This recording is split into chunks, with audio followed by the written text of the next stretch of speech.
Comment faire le rapprochement entre l'écrit et l'oral en portugais?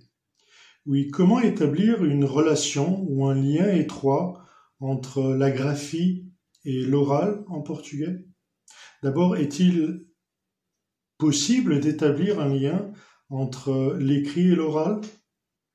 Dans cette vidéo, je réponds à ces questions ainsi qu'à d'autres, et je vous explique en quelque sorte également les bases ou les fondements de la langue, de la grammaire du portugais. Je vous explique cela juste après le générique.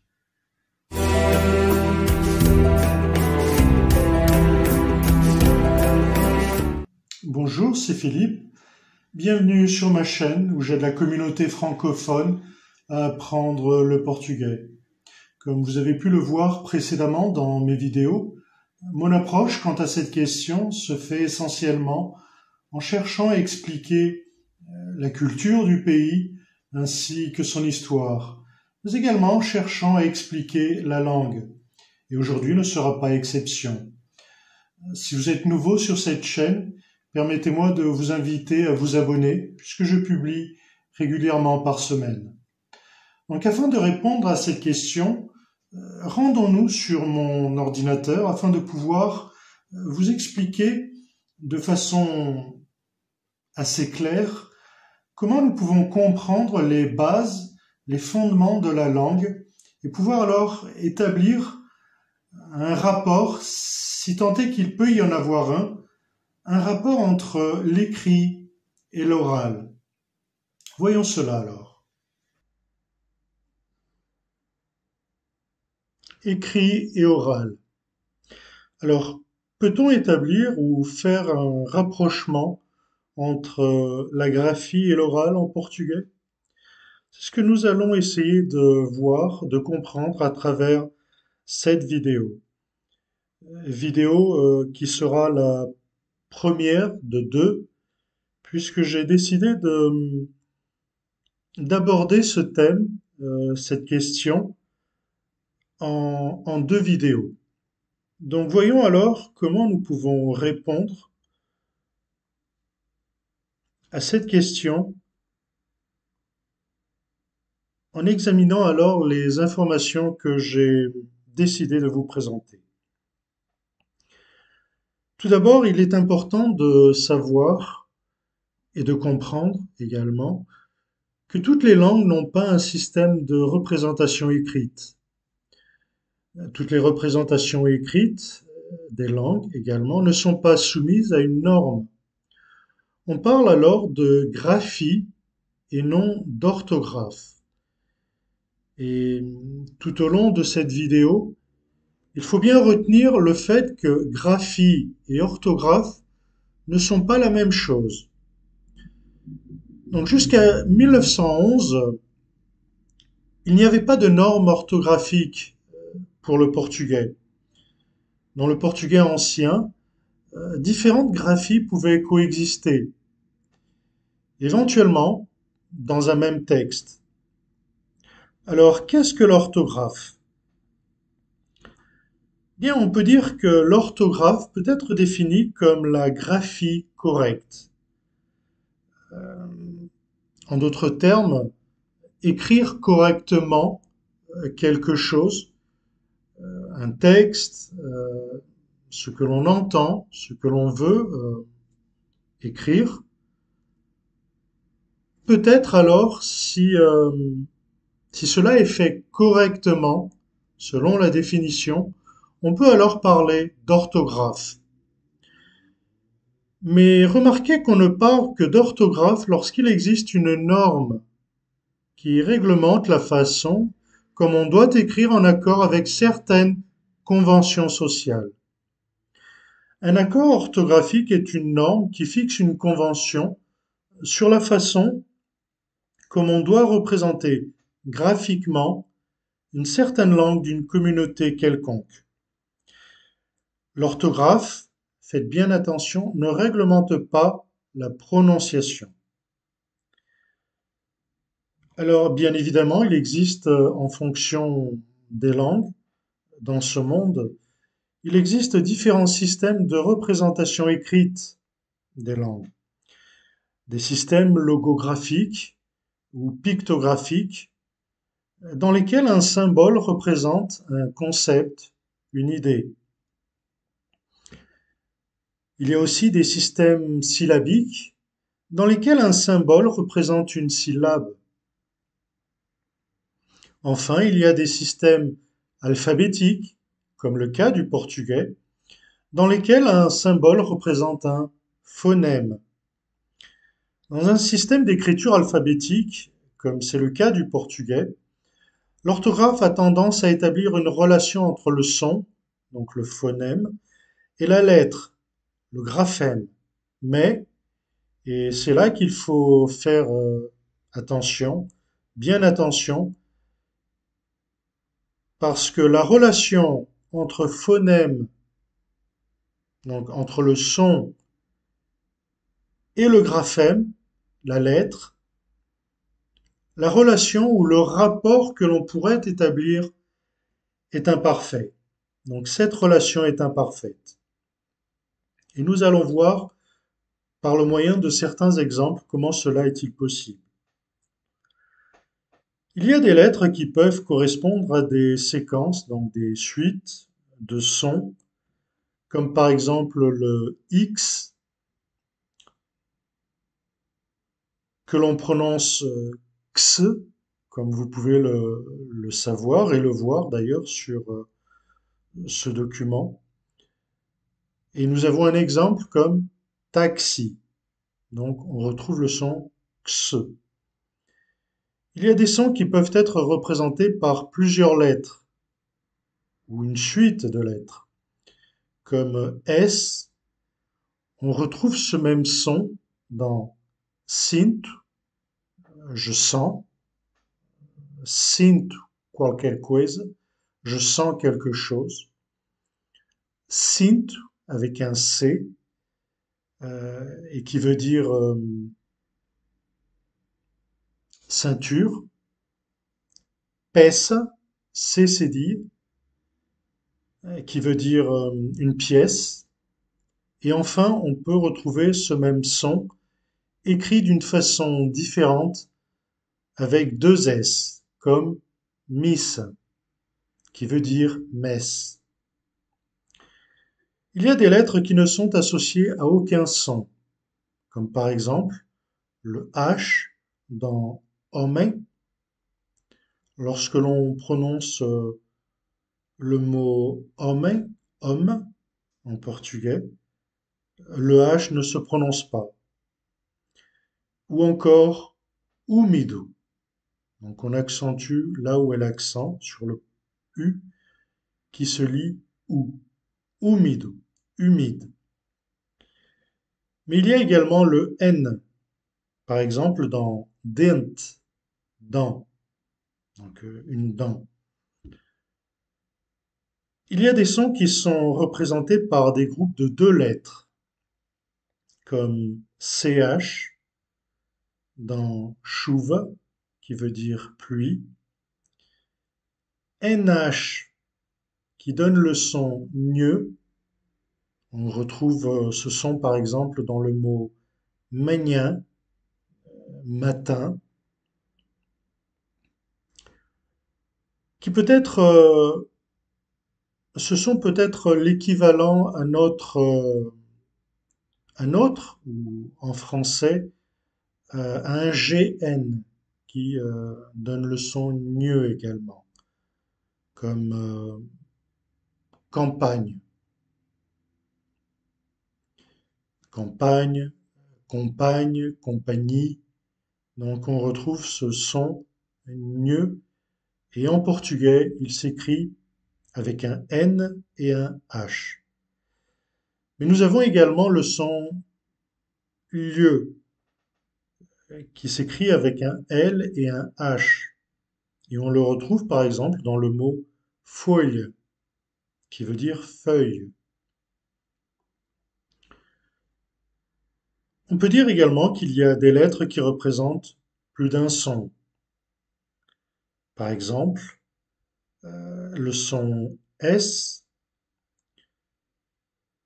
peut être représenté par plusieurs sons, comme par exemple dans le mot casa, donc on entend le son z, casa, qui veut dire maison, saco,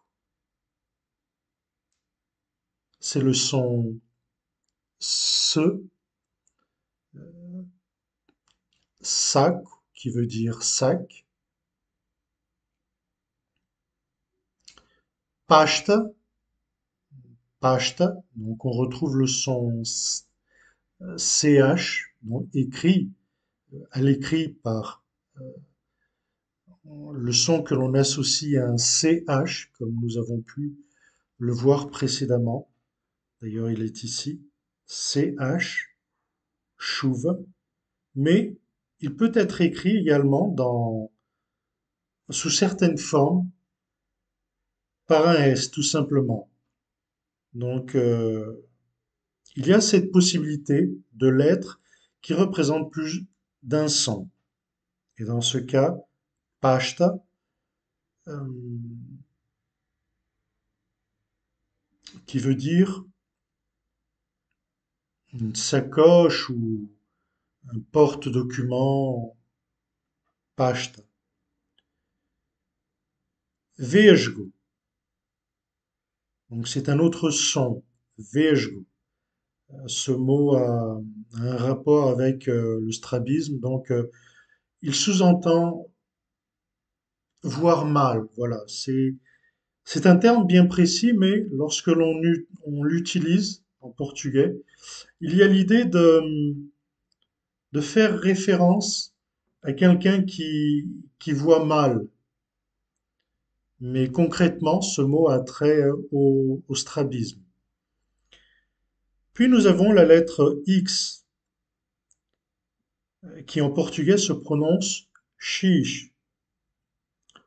Mais le son, euh, nous avons plusieurs sons, d'ailleurs, avec la lettre X, comme taxi, le son X. Nous avons également le son Z, comme on peut le vérifier dans le mot exam, examen, mais également le son ch. Donc, pour simplifier, comme nous avons pu le voir euh, précédemment dans pasta, CA. Je dis CH puisque j'associe le son plus facilement, euh, comme nous avons pu le voir un petit peu plus haut, dans le mot chouve, donc CH, voilà. Mais avec le S, c'est également possible de le retrouver, et avec la lettre X, donc avec la lettre S, mais également avec la lettre X, comme dans Xavier. Et nous avons aussi le mot, donc Xavier est un nom propre, bien évidemment, je pense que vous l'avez compris, Xavier. Mais en portugais, ce nom se prononce Xavier. Puis nous avons le mot próximo. Donc on accentue le premier O puisque c'est là où se trouve l'accent. Próximo. Et on retrouve le son se. Donc comme nous pouvons le voir, il y a peut-être un rapport ou une relation entre écrit et oral, entre son et lettre, mais ces relations sont imparfaites. En quel sens? Bien, même dans un système d'écriture alphabétique, il peut y avoir des cas où un graphème, donc la lettre, ne correspond pas à un son. Dans certains cas, les graphies conservent des aspects de l'étymologie des mots, donc l'histoire de la langue, qui n'ont pas une correspondance directe dans la prononciation contemporaine. Par exemple, en français, l'orthographe du français, comme nous pouvons le voir dans les mots que j'ai sélectionnés, comme phare, pharmacie, point, loup, doigt. L'orthographe du français conserve beaucoup d'aspects de l'origine du mot, sans établir une relation directe avec sa prononciation. Cette situation se vérifie également dans l'orthographe du portugais, comme par exemple avec le H en début de mots comme en homem, homme, ou encore hoje, qui veut dire aujourd'hui. Des consonnes muettes dans l'orthographe antérieure à l'accord orthographique. Donc, depuis 1911, je pense qu'il y a eu trois accords en trois accords orthographiques en portugais.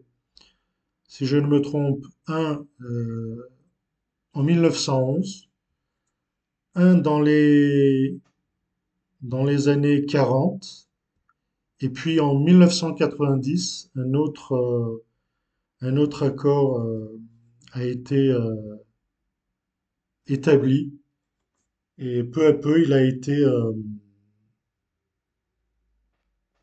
appliqué par la société. Donc le dernier accord orthographique date de 1990, bien que l'on soit en 2021, et seulement depuis quelques années, il a été vraiment adopté. On, on se réfère à lui comme l'accord de 1990. C'était juste une parenthèse au cas où vous seriez intéressé de savoir cela. Donc, on parle également de consonnes muettes dans l'orthographe antérieure à l'accord orthographique, comme le C dans acte, qui veut dire acte, ou encore le P dans optim, qui veut dire euh, excellent, parfait, puisqu'il y a un rapprochement avec optimal également. Donc, l'idée est là. Parfait, excellent, optim. Il y a aussi une variation entre le C, le S, le CCD et deux C, un double S, pardon. Et nous pouvons le voir dans les exemples comme Sint avec un C, donc ceinture. Sint, je sens, du verbe sentir. Poça, qui pourrait être traduit par une flaque d'eau. Poça, avec deux S. Donc poça avec un CCD, mais aussi avec deux S. On peut parler également d'une variation entre le X et le CH. Par exemple, bouche avec un X qui se réfère à... C'est un terme utilisé dans la botanique et il a trait à un genre d'arbuste, une plante qui est d'ailleurs utilisée aujourd'hui comme une haie dans certains jardins, dans certains terrains. C'est donc un terme botanique qui se réfère à une plante. Enfin, bouche avec CH, c'est un terme qui se réfère à l'estomac. Les sons du portugais, voyons ce que l'on peut dire à propos des consonnes. Dans le portugais, et je dis standard ou européen, pour le différencier du portugais que l'on peut parler, qui est différent, du portugais que l'on peut parler au Brésil, en Afrique également, Et dans certaines parties de l'Asie, euh,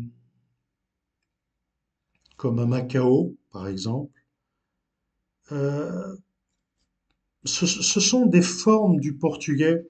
Et pour faire référence au portugais du Portugal, donc j'ai préféré en parler comme du portugais standard ou européen, portugais type.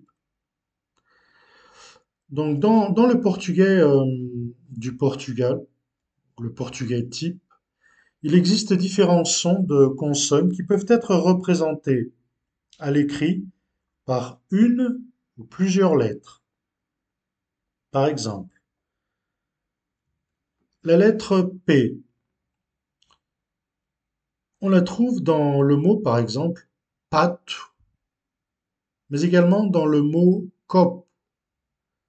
Et si vous essayez de prononcer ces mots, vous vous apercevrez que la même lettre n'est pas utilisée de la même façon.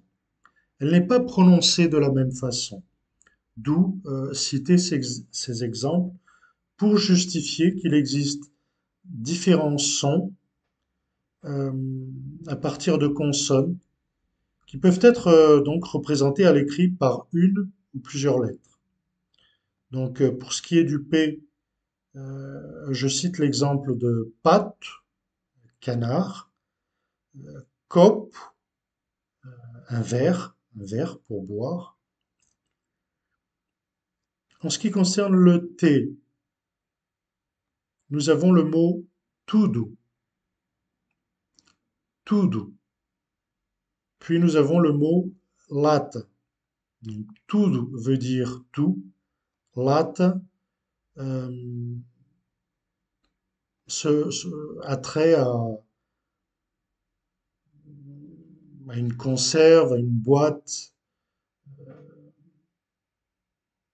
Ce mot peut désigner une conserve, une boîte de conserve ou un pot de peinture, par exemple, mais il y a cette idée. La lettre K, donc le son que, comme dans car, et votre attention pour ce mot, c'est juste une parenthèse à nouveau, car avec deux R veut dire voiture, car avec un R, et remarquez que la prononciation est différente, car je ferme un peu plus et le son est différent de car. Donc dans car avec un R, je roule presque le R. Mais avec deux R, car le son est différent. Mais bon, avec deux R, le mot veut dire voiture.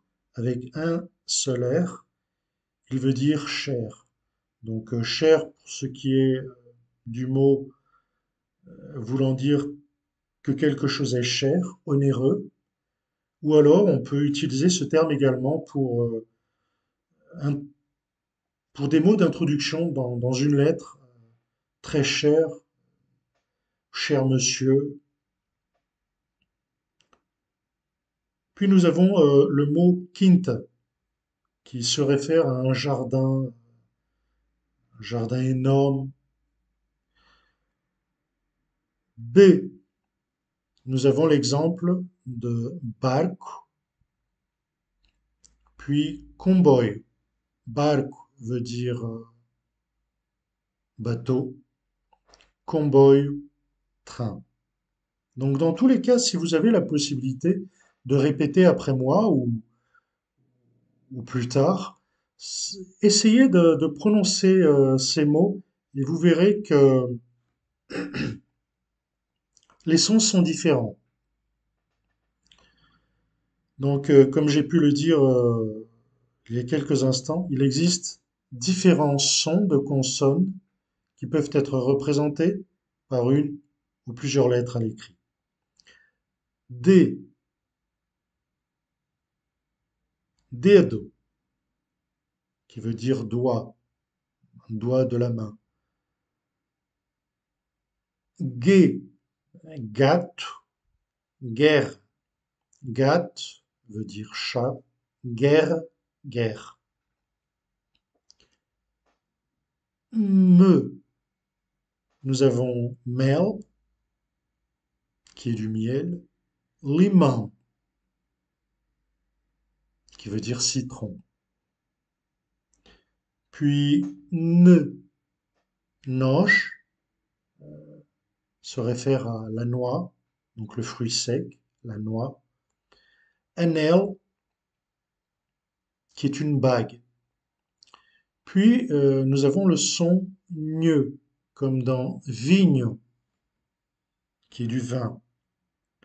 Le feu, comme dans fave, les fèves, un genre de haricot, je pense. Je pense que c'est un genre de haricot énorme. Euh, des fèves. Donc le mot est au singulier ici, mais il veut dire cela même. Fève. Garfo est un autre exemple. Donc fourchette. V de vaca, vache, ou alors lavar, laver. Ce, celui-ci a plusieurs sons qui s'écrit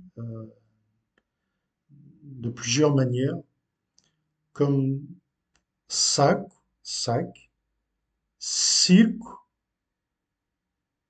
cirque, avec un C, pèse, une pièce, c'est dit, deux S avec assar, donc c'est le verbe de cuisiner quelque chose au four, assar.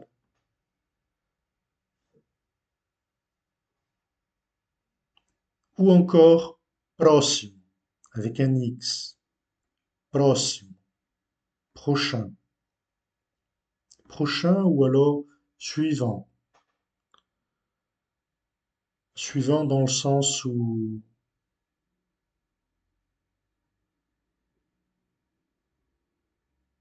vous êtes quelque part pour être reçu et, euh, et quelqu'un vous interpelle en disant suivant. Voilà.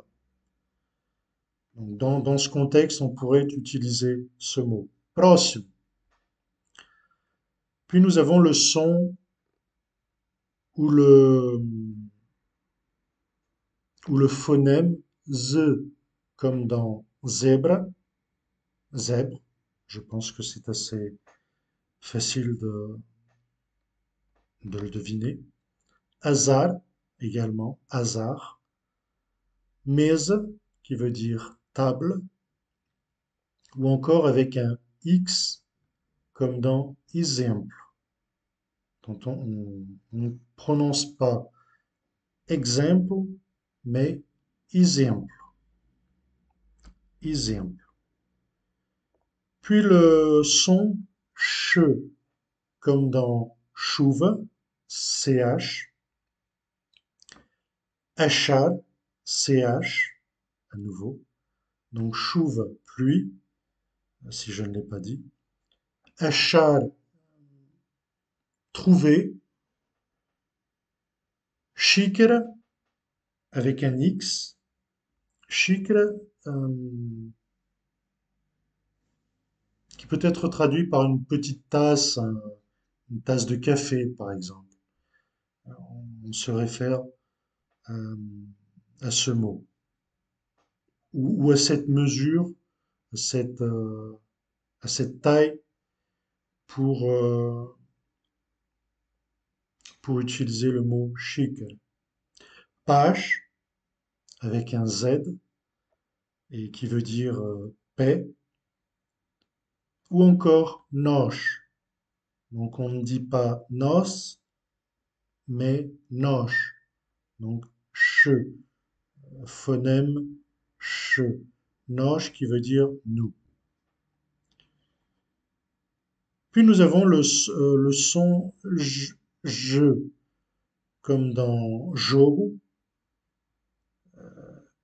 avec un J, manjar, gelo, qui se réfère à la glace, gelo avec un G, agitar, donc je pense que c'est évident, agiter, ou encore, regardez bien, avec un S, mesmo. Donc ce sont, comme vous pouvez le constater jusqu'à présent, ça peut paraître un peu compliqué pour qui n'est pas dans le contexte, mais une fois que l'on s'habitue, d'ailleurs, c'est un petit peu l'objet de cette vidéo, vouloir vous aider à entraîner votre oreille de façon à ce que vous puissiez vous habituer à certains sons et les reconnaître afin de pouvoir les utiliser.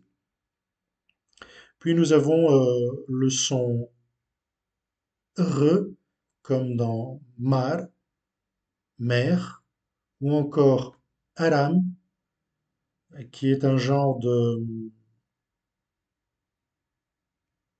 fil de fer, fil métallique. Puis nous avons également le son re, qui est différent, euh,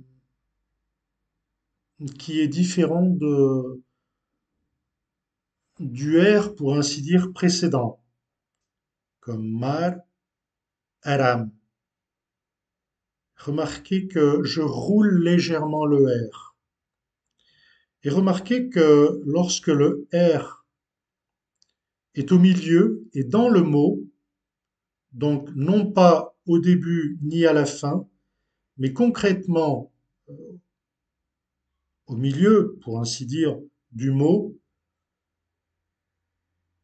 ce son se fait avec un R, comme dans l'exemple que je vous ai cité pour car et car. Donc le deuxième exemple, rat, c'est le même son, bien qu'il n'ait qu'un seul R, il est en début. Ou alors deux R au milieu, comme dans faire, faire. Puis vous avez le son le, comme dans, donc au cas où vous vouliez le savoir, rat veut dire rat, donc l'animal, le rongeur, rat, et faire veut dire faire. Lua, lune, ou encore fil, ou bien mel. Fil veut dire fil, une file d'attente, et mel veut bien évidemment dire miel, comme j'ai déjà pu le dire. Puis le son lieu, le phonème lieu, comme dans olhar, regarder.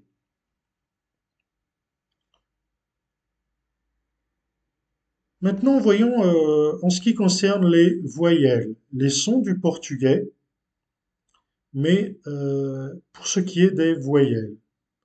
Et dans le portugais, il existe différents sons vocaliques, donc non pas des sons vocaux, mais où ce n'est pas le terme que je voulais utiliser ici, bien évidemment, mais vocaliques, donc des sons ayant trait aux voyelles, qui peuvent être représentés à l'écrit par une ou plusieurs lettres. Nous avons l'exemple du A, car, avec deux R, voiture, ma, méchante. Puis un autre A, pour ainsi dire, ou un son provenant du A, comme dans lame, qui veut dire boue, de la boue. Câmara, qui est une mairie. Puis nous avons un autre son. Et remarquez que ces sons, côté droit, sont, alors que ceux de gauche sont plutôt utilisés avec la bouche, un peu comme en français, ceux de droite sont utilisés bien évidemment avec la bouche, mais également avec le nez, comme dans on, donc on utilise on en français. Donc voilà, fixez un petit peu cela. Ceux de droite utilisent euh, la bouche et le nez pour être représentés. Comme dans rein, qui est une grenouille, inch veut dire avant. Euh, tout cela pour le même son, le même phonème. Ambos, donc chacun, chacun. Cântaro, qui est une cruche. Ambar, remarquez que tantôt on peut utiliser les lettres AM avec ou sans accent circonflexe, comme le AN avec ou sans accent circonflexe. Ambar veut dire l'ambar, donc la, la matière. Puis un autre son qui est un, comme dans paint, euh, qui veut dire peigne. Le mot ne me revenait pas. Embora, avec un EM qui a trait à l'action de partir, de s'en aller. Embora. Vamos embora. Allons-nous-en. Ou encore centime. Donc c'est le même son euh, qui veut dire centime.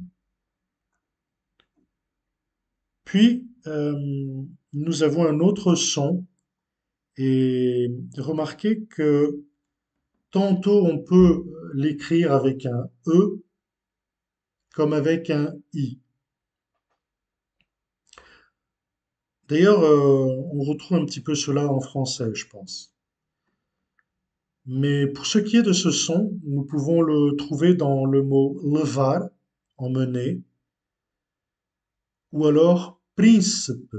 Donc on ne dit pas principe ou encore principe, mais principe. Donc c'est le même son. Faire ou bien paix. Principe, je pense que vous avez pu le comprendre, veut dire prince. Faire, faire, je pense que nous l'avons déjà vu. Paix, pied. Un autre, feno, peso. Feno, qui est le foin. Peso, qui est une pêche. Rico, riche. Vivido, et juste une mise en garde. C'est une autre parenthèse que j'ouvre. Vivido.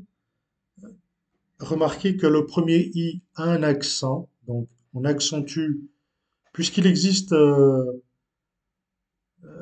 un mot avec et un autre sans accent. Donc ils ont un sens différent, d'où d'où le fait que je vous préviens, le mot avec un accent sur le premier i, vivido, veut dire vif, et sans accent, vivido. Donc il se prononce déjà de façon différente et veut dire vécu. Donc vivido, vécu, vivido. On accentue la première syllabe, vivido, vif. Elephant, et non pas elephant, elephant, bien qu'il s'écrit avec un E, on prononce I, puisqu'on est en train de parler du phonème I. Elephant, éléphant. Puis nous avons cobra, cobra, euh, donc on parle du serpent. Po, qui a trait à la poussière, donc veut dire poussière. Puis avec un autre phonème, nous avons porco, sofro, rouco. Porco veut dire porc, le cochon, porc. Sofro, euh, avec un accent circonflexe. Sofro veut dire, veut décrire quelqu'un qui est avide, mais on peut l'utiliser, et parfois on utilise ce terme en ce qui concerne l'alimentation. Donc, c'est quelqu'un qui mange de façon avide, un petit peu, c'est un peu plus que de la gourmandise. Quelqu'un qui, je ne dirais pas complètement glouton, mais on se rapproche un peu de cette idée. Donc, soffre, attrait un peu à l'avidité, mais on utilise parfois ce terme en ce qui concerne le domaine de l'alimentation. Et là, on se réfère à quelqu'un qui est plus que gourmand, qui est presque glouton. Voilà. Rouk, et j'ai mis une observation centre-sud, puisque le phonème dont on est en train de parler, porc, que l'on retrouve dans porc, sauf, rouk, euh, il est plutôt prononcé de cette façon dans la région centre-sud du Portugal. Donc pas tellement au nord, mais plutôt centre-sud. Ro veut dire rauque, avoir la voix rauque. Puis nous avons également multa, qui est une contravention. Bourg, euh, qui est un âne. Baou, qui est un coffret, comme on peut en trouver parfois dans une maison ou dans un jardin. Il y a certains coffrets, un petit peu comme dans les films de pirates également.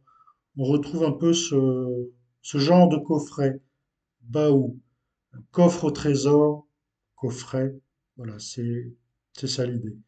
Pas tout. On a pu utiliser ce mot pour le son peu, et là on le retrouve pour euh, souligner le son ou, non pas o, comme il s'écrit avec un o, mais on prononce pas tout, pas, qui veut dire canard, comme j'ai déjà pu le dire. Les sons du portugais, en ce qui concerne les diphtongues.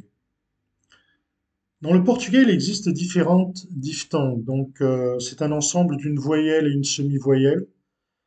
Euh, à l'écrit, les diphtongues sont en général représentés par différentes séquences de voyelles qui font partie d'une même syllabe. Par exemple, voyons si l'on peut comprendre cela par le moyen de quelques exemples. Donc nous avons le son ou, la diphtongue I et non pas AI, comme nous le verrons plus tard. I, comme dans sai, cache, donc sai, sort, ou cache, boîte, boi, bœuf, moite, qui se réfère à un ensemble d'arbustes. Ce n'est pas à proprement parler une forêt, mais ça a l'idée de quelque chose, d'une région assez touffue, voilà. Moite.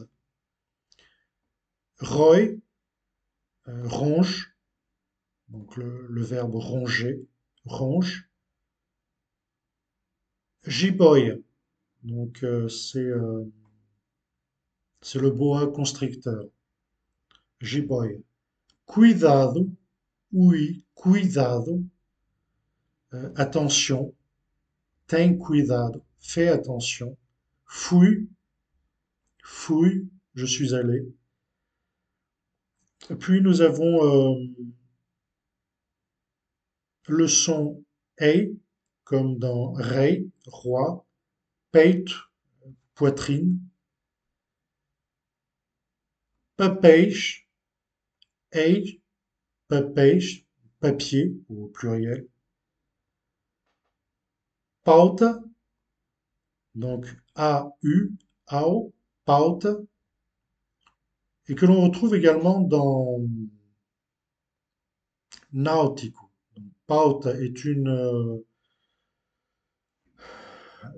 il y a différents sens, mais ça veut dire par exemple ça peut être une partition comme une ordre, un ordre du jour, voilà, soit l'un, soit l'autre.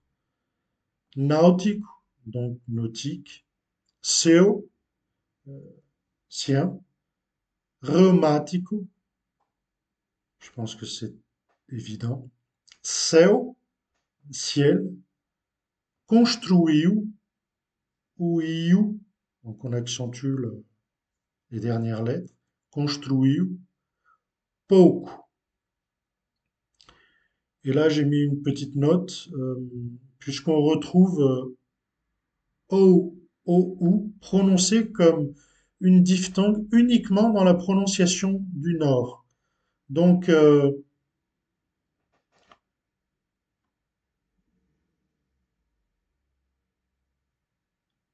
au nord du Portugal, contrairement à d'autres régions du pays, euh, ce mot, pouco, est prononcé comme une diphtongue, pouco. Donc, il n'y a pas tellement, on, on- on ne s'aperçoit pas tellement de la différence entre le O et le U. Voilà. Euh, mais au nord, il prononce cela comme une diphtongue, po, et non pas po. Puis nous avons, qui veut, po veut dire peu, excusez-moi. Puis nous avons également caon, aon, caon, qui veut dire chien, organ, organe, quintan. Et quintan, il y a une petite, un petit astérix euh, où je dis que dans quintan, il vin et d'autres cas qui sont semblables, la diphtongue est représentée par une voyelle suivie d'une consonne nasale. Donc main, nous avons également pour un autre son main, cambre et vin. Donc ce sont des sons qui se ressemblent.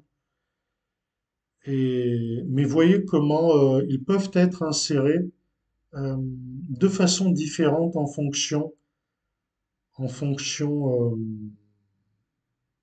de l'écrit.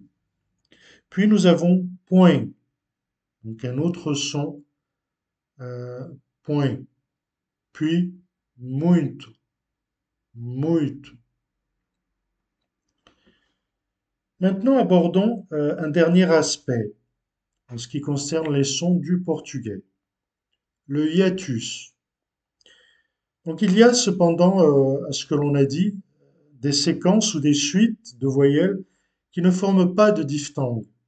La diphtongue est prononcée en une seule syllabe, bien qu'il y ait deux voyelles qui se suivent, l'une après l'autre. Euh, Cela est prononcé en une seule syllabe.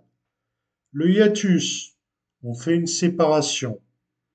Donc dans ce cas, chaque voyelle appartient à une syllabe différente. Donc on appelle cela un hiatus. Euh, c'est en fait une suite de voyelles qui ne forment pas une diphtongue. Par exemple, la séquence des voyelles A et I peut tout aussi bien correspondre à une diphtongue sous la forme kai, comme elle peut tout aussi bien correspondre à un hiatus sous la forme kai. Kai veut dire tombe, par exemple tombe du verbe tomber. Tomber, mais on peut l'utiliser dans... ce mot peut assumer différents sens, bien évidemment, en fonction du contexte. Mais par exemple,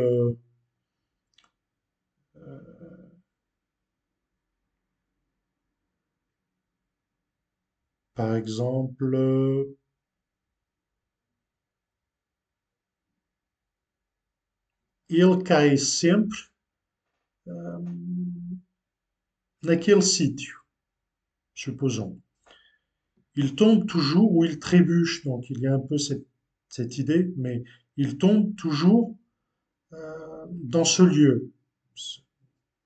Un exemple qui m'est venu, ce n'est pas un très bon exemple, mais voilà, l'idée est le verbe tomber, cair, et dans ce cas, sous la forme d'une diphtongue, on a kai. Puis sous la forme d'un hiatus, kai. Donc, comme vous pouvez vous en apercevoir, la prononciation est différente. Kai, je suis tombé.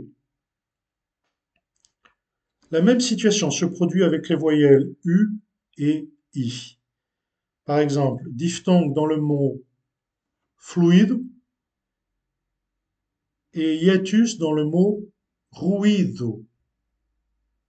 Donc fluide, fluide, fluide et ruido, du bruit, un bruit qui dérange, voilà, ruido, bruit.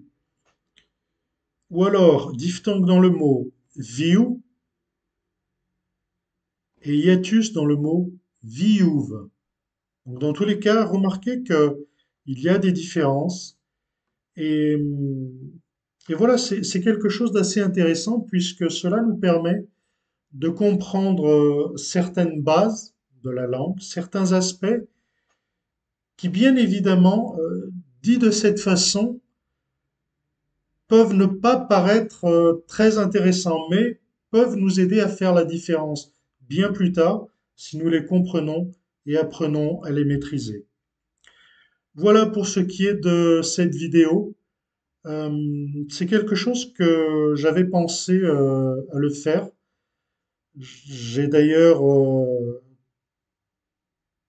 durant la dernière semaine d'août, évité de publier quoi que ce soit afin de pouvoir mettre de l'ordre dans certaines idées, pouvoir ainsi correspondre à vos besoins, entrer directement dans le vif du sujet, dans l'explication des bases de la langue, que ce soit à l'écrit ou à l'oral.